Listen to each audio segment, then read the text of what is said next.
নমস্কার, আমি শাশ্বতী। সবাইকে জানাই আন্তরিক শুভেচ্ছা। সবাই সুস্থ থাকুন, ভালো থাকুন। কালকে থেকে তো একটু ঠান্ডা পড়েছে, তাই না? তাই সেটাই বলছিলাম যে প্রকৃতি আমাদের কিন্তু কষ্ট দেয় না। কষ্ট পাচ্ছি, এত কিছু বলছি, গ্লোবাল ওয়ার্মিং অনেক কিছু, কিন্তু দেখুন ঠিক মানে যখন মানুষ আর পারছে না তখন কিন্তু মিষ্টি ঠান্ডা আশীর্বাদ ঢেলে দিল। রাত্রিটা কি সুন্দর ঠান্ডায় ঠান্ডায় ঘুমালাম।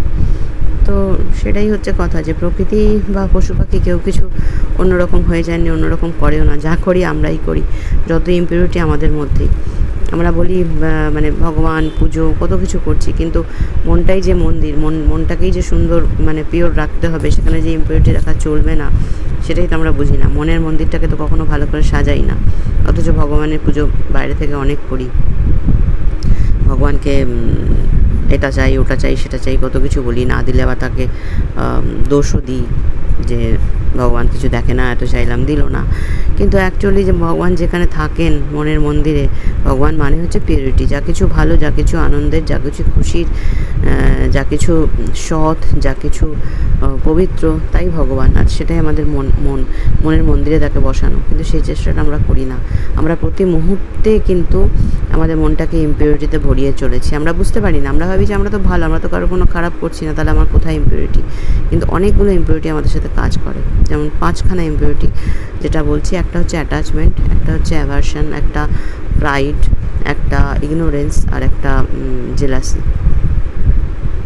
অ্যাটাচমেন্ট মানে কিন্তু সন্তানের সাথে মা বাবার বা স্বামী স্ত্রীর মধ্যে, বা মা বাবার সাথে সন্তানের, এরকম অ্যাটাচমেন্টের কথা বলছি না। আমি বলছি অ্যাটাচমেন্ট মানে ইগোর সাথে অ্যাটাচমেন্ট। আমরা ইগোর সাথে ভীষণভাবে অ্যাটাচড। যখন কেউ কিছু বলছে, কেউ কিছু করছে, আমরা বলছি আমাদের মন খারাপ হয়ে গেল, বা মনে আঘাত পেলাম, বা আমাদের মান সম্মান গেল, কিন্তু অ্যাকচুয়ালি তা নয়, আমাদের ইগোতে আঘাত লাগছে। ইগোতে লাগছে বলেই আমরা সেটাকে বিভিন্নভাবে বিভিন্ন রকম নিচ্ছি। কেউ রেগে যাচ্ছি, কেউ অপমানিত বোধ করছি, কেউ দুঃখ পাচ্ছি, কেউ ডিপ্রেশনে চলে যাচ্ছি। অ্যাকচুয়ালি পুরোটাই হচ্ছে ইগোর সাথে আমরা অ্যাটাচড হয়ে আছি। এটা ভীষণভাবে ইম্পিউরিটি, ভীষণভাবে মনকে ইম্পিওর করে দিচ্ছে। তারপরে যেটা হচ্ছে অ্যাভারশন। কেউ যদি কোনো খারাপ কিছু করলো, সাথে সাথে আমরা তাকে জাজ করে ফেলি এবং বলে দিই সে খুব খারাপ, এবং তার থেকে আমরা দূরে সরে যাই। এটা সবসময় কথাতে বলে যে খারাপ, যে তোমার কিছু খারাপ করছে, তার থেকে দূরে সরে যাও, তুমি শান্তি পাবে। কিন্তু দূরে চলে যাওয়া মানে তো একটা তুমি এতে চলে যাচ্ছ, কমফোর্ট জোনে চলে যাচ্ছ। সেটা পিওরিটি নয়। যত তুমি তাকে ডিসলাইক করছো, তার জন্য কোনো প্রার্থনা করছো না, তার কনসাসনেস আসার জন্য কোনো প্রার্থনা করছো না, কিন্তু তাকে তুমি সমানে ডিসলাইক করে যাচ্ছ। যত ডিসলাইক করবে ততই কিন্তু তোমার মনের মধ্যে ইম্পিউরিটি বাড়বে। এটা 2 নম্বর। আরেকটা হচ্ছে জেলাসি মানে হচ্ছে যে আমি যেটা জানি, আমার মতের বাইরে যখন কেউ কোনো কথা বলছে, তখন কিন্তু আমার মধ্যে সেই অ্যাটাচমেন্ট, প্রাইড, ইগনোরেন্স সব কিছু চলে আসছে। যে আমি জানি তার থেকে অন্যরকম কিছু জানে, মানে এখানে আমার ওটাই জেলাসি। সেটাই হচ্ছে কিন্তু আমার মনকে ইম্পিওর করে দিচ্ছে। আমি অন্যের কথাটাকে, অন্যের মতামতটাকে ঠিক মতন সম্মান দিতে পারছি না। মানে আমার জানার বাইরে যেহেতু সে বলছে, তার মানে সে ভুল কথা বলছে, এটাই হচ্ছে আমার মত। কিন্তু অ্যাকচুয়ালি ওটা আমি বলছি ওটা আমার মত, কিন্তু অ্যাকচুয়ালি আমার ভিতরে জেলাসি কাজ করছে। সেখানে সব কিছু আমার মধ্যে চলে আসছে, অহংকার, ইগো, যা কিছু।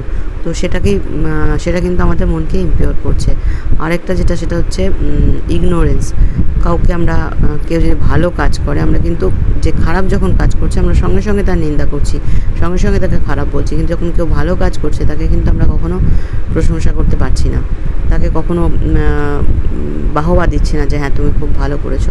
তো প্রত্যেক দিন যদি আমরা মানে এটাই ভেবে বসে থাকি যে আমি যা জানি সেটাই ঠিক, আর যা করছে সেটা ভুল, আমার জানাটাই সর্বকালের ঠিক, মানে কোন যুগে কোনটা জেনেছি, আজকে নতুন করে কিছু জানার আমার চেষ্টাও নেই, সেটা ধরেই বসে আছি। আর কেউ যখন কিছু ভালো কাজ করছে, সেটাকে আমি প্রশংসা করতে পারছি না, কারণ যেহেতু সেটা হয়তো আমি করিনি। এটা কিন্তু ইগনোরেন্স, এটাও ইম্পিউরিটি আনছে আমাদের মধ্যে। আরেকটা হচ্ছে প্রাইডটা মানেও সে একই ব্যাপার। আমি সব জানি, আমার জানার বাইরে কেউ যদি কিছু বলে, সেটাকে আমি মানতে পারি না। সেটাকে আমি হয় বলি ভুল, নয় তো আমার মনের মধ্যে একটা ইরিটেশন চলতে থাকে, এটা কী করে হয়, ওটা কী করে হয়, এরকম একটা ব্যাপার থাকে। তো সেটাই বলছিলাম, আমার একটা পয়েন্টগুলো সব লেখা রয়েছে। কে ভালো কে মন্দ এই বিচারের ক্ষমতা কিন্তু আমাদের দেয়নি, সে বিচার উপরওয়ালাই করবেন। তাই যতটা পারবো অন্যের থেকে নিজে যেটা জানি সেটা অন্যকে শেয়ার করব। যেটা নিজে জানি না অন্য যখন কেউ বলছে সেখানে আমি আমার মধ্যে অহংকার, ইগো এগুলোকে না এনে, জেলাসি এগুলোকে না এনে, ইগনোরেন্স এগুলোকে না এনে সেটাকে যদি আমি নিতে পারি, সেটাকে আমি সেখান থেকে কিছু শিক্ষা নিতে পারি, সেখান থেকে যেটুকু শেখার, ভালো শেখা সেটা শিখতে পারি, সেটা পিওরিটি। যখন এর উল্টোটা করছি সেটা কিন্তু ইমপিউরিটি। এই এতগুলো ইমপিউরিটি যখন আমার মধ্যে চলতে থাকে, আমরা কি বুঝতে পারি যেগুলো আমরা ইমপিওর মানে কাজ করছি, আমার মনকে আমরা অপবিত্র করছি? বুঝতে পারি না। মনের মন্দিরটা যে অপবিত্র হচ্ছে বুঝতে পারি না। কিন্তু যখন কোনো খারাপ কিছু হয় আমাদের সাথে, তখন আমরা ভাগ্যকে দোষ দিই, আমার সাথেই কেন হলো। কিন্তু আমি যে কি করেছি এই 5টার মধ্যে কিন্তু সব আমরা অনেক কিছুই করে থাকি, একটু ভেবে দেখলে বুঝতে পারবো। এগুলোকে কিন্তু আমরা ধরি না, ধর্তব্যের মধ্যেই আনি না যে এগুলো যে কোনো রকম দোষ, এগুলো যে কোনো মানে ইমপিউরিটি, সেটা আমরা বুঝতেই পারি না অ্যাকচুয়ালি। তো যখন বুঝতে যদি পারি, তখন যদি সেটাকে রেকটিফাই করে নিই, তাহলে কিন্তু অনেকটাই দোষ খণ্ডন হয়ে যায়। কিন্তু আমরা বুঝি না, আমরা তো আইডেন্টিফাই করতে পারি না যে কোনটা ইমপিওর কাজ আর কোনটা পিওর কাজ, কোনটা ভালো কাজ কোনটা মন্দ কাজ, কোনটা করা উচিত না কোনটা করা উচিত। আমরা এগুলোকে ধরতেই পারি না। আমরা শুধু বড় বড় জিনিসগুলোকে ধরে রাখি, যে আমি কাউকে কারোর টাকা চুরি করছি না, কারোর সাথে চিটিংবাজি করছি না, কারোর সাথে খারাপ ব্যবহার করছি না, এগুলোকেই ধরে রাখি। কিন্তু এগুলো তো বড় বড় ছেড়ে দিলাম।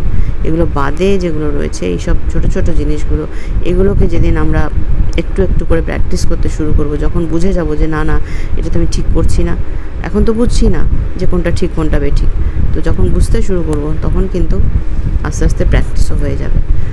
তো এই কাজগুলো আমাদের মনে হয় আমাদের করা দরকার আছে। সেটাই বললাম যে মানুষের মধ্যে অনেক ইমপিউরিটি রয়েছে, নেচার কিন্তু আজও পিওর, আজও সব কিছু সে করে যাচ্ছে, আজও সূর্য উঠছে, আজও চাঁদ উঠছে, আজও আমরা আলো পাচ্ছি, আজও আমরা বৃষ্টি পাচ্ছি, প্রখর গরমে হাইফাই যখন করছি সে বৃষ্টির ধারা দিয়ে আশীর্বাদ দিয়ে আমাদের ঠান্ডা করছে, সব কিছু হচ্ছে। তাহলে আমরা কেন করতে পারবো না? সেটা তো ভাবার সময় নাকি?